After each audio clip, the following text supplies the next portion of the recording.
Alright, so in this lesson we're going to have a look at the traditional conservative philosopher Edmund Burke, who lived between 1729 and 1797. He was a Whig who lived throughout the French Revolution. We're going to have a more in-depth look at that in a moment in the lesson, and he's probably the most important conservative philosopher that you can talk about in your exam, so I highly recommend you take notes for this lesson, more so than the Michael Oakeshott one. But this is essentially the cause of his philosophy, and I've tried to condense it as much as possible because there is a lot to say about Edmund Burke, and I don't really want to confuse you by putting out too much. I mean, it's good to get into a lot of detail for that, for the more abstract ones that will make you better able to show off your independent knowledge in an exam. But for people like Edmund Burke, it's better that you know the bare bones. I'd highly recommend you read his book Reflections on the Revolution in France, but it's good that you know the core tenets of his philosophy and you can compare it to the varying philosophies of other conservatives. So your Ayn Rands, or if you want to talk about more right-wing libertarians, Robert Heinlein, or some of the other ones that we're going to be going over in the future. So, let's get into Edmund Burke. Burke's radical sympathies, because remember, although he's portrayed as the father of conservatism, he was fairly radical in his youth. While Edmund Burke served as a Whig MP, he championed a plethora of radical causes, and he infamously supported the American Revolution after 1776. He also defended Irish tenants in their clash with extortionate landlords, obviously following the Irish disputes at the time. The Irish tenants weren't treated very well and they were forced to pay a lot of money to stay where they live. He also demanded the impeachment of the governor of Bengal, Warren Hastings, for supposed cruelty to Hindustanis, and he also fervently supported Adam Smith's free trade capitalism. Yet, in spite of these radical sympathies, Burke is remembered as the father of conservatism. Now, why may that be? Well, it's because of the French Revolution and his reflections on it, to be precise. So, Burke and the French Revolution. Burke is now strongly associated with conservatism due to his passionate opposition to the French Revolution that took place between 1789 and 1799. Obviously prior to the Napoleonic Wars, which took place between 1803 and 1815. Burke responded to the revolution in his book Reflections on the Revolution in France, where he quantified several of the core tenets of traditional conservatism, such as the notion of human imperfection, empiricism, Organicism, tradition, aristocracy, and localism. Now, I just want to elaborate on these core tenets of his philosophy a bit more.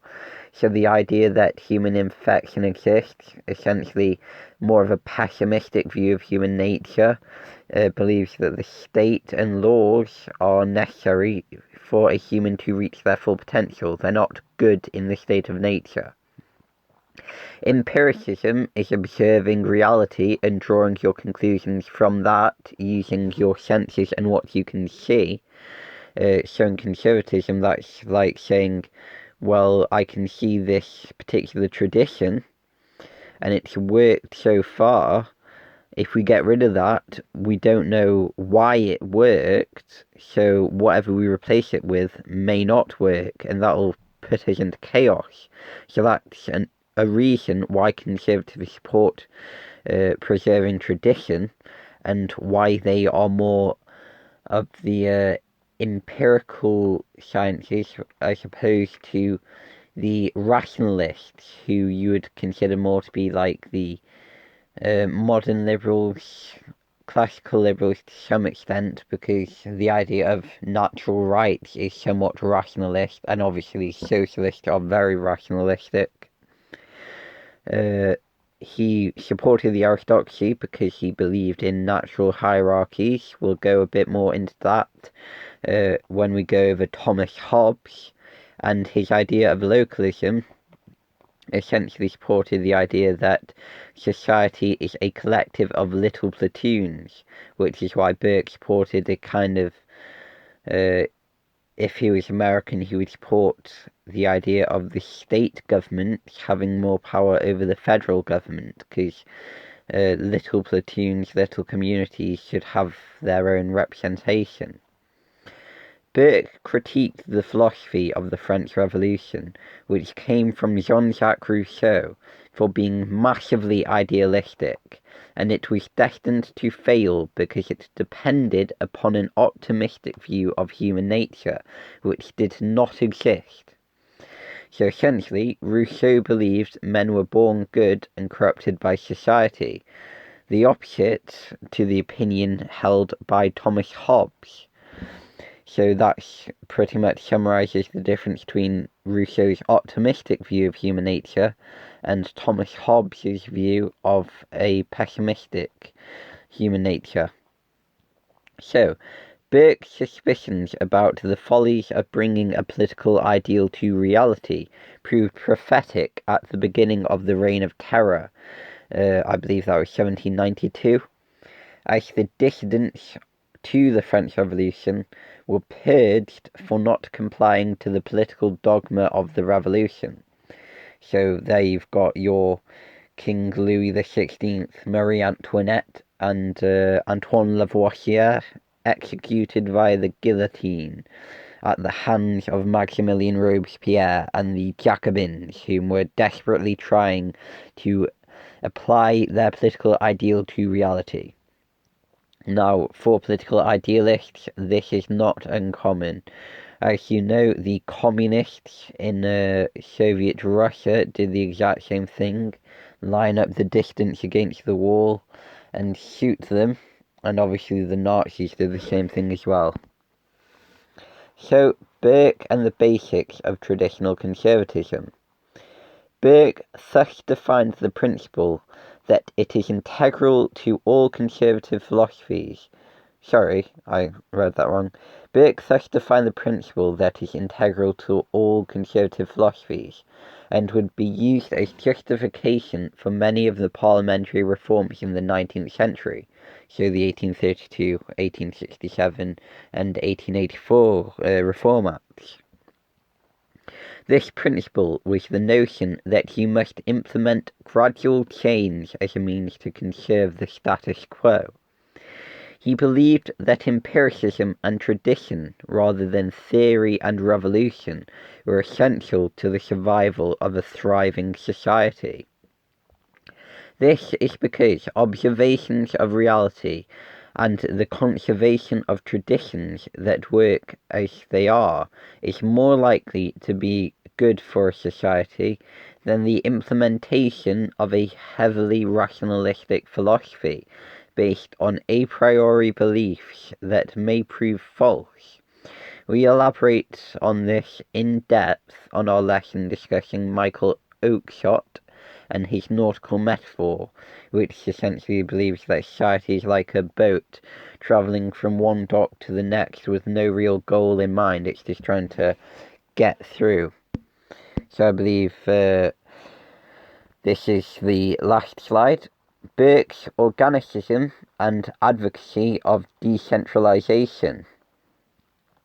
This notion of gradual change over time is referred to as Organicism, and it refers to the fact that society is better imagined as a plant than a machine. Burke therefore believed that change must be gradual and organic if a society is to avoid plunging itself into a state of chaos and lawlessness. Burke also vehemently detested the Jacobins' emphasis on equality, as he believed that every organic society ultimately formed a ruling class, and such a class was desirable. But he strongly believed that the ruling class had a duty to serve the interests of the serving class. This is commonly referred to as paternalism, and it is a facet of conservatism which inspired both feelings of duty in the ruling class and feelings of deference in the serving class. And obviously this was essential to the maintenance of feudalism, and it's a philosophy and mindset that would continue until probably the early 20th century. Dostoevsky elaborates on this quite well in his book Crime and Punishment, where he talks about the beginning of the end for deference. But anyway, Burke also fundamentally opposed the heavily centralized French Republic for giving too much power to the central government. This is because Burke believed society was composed of little platoons, which were small communities that came together to form a state, so that each of these little platoons should have a say in the governance of the country. This belief is visible in both British politics, with each constituency electing an MP, and American politics, with the divide between state and federal governments ensured by their constitution. So that's the end of our lesson on Edmund Burke, and as you just saw then, next lesson will be Thomas Hobbes. Thank you.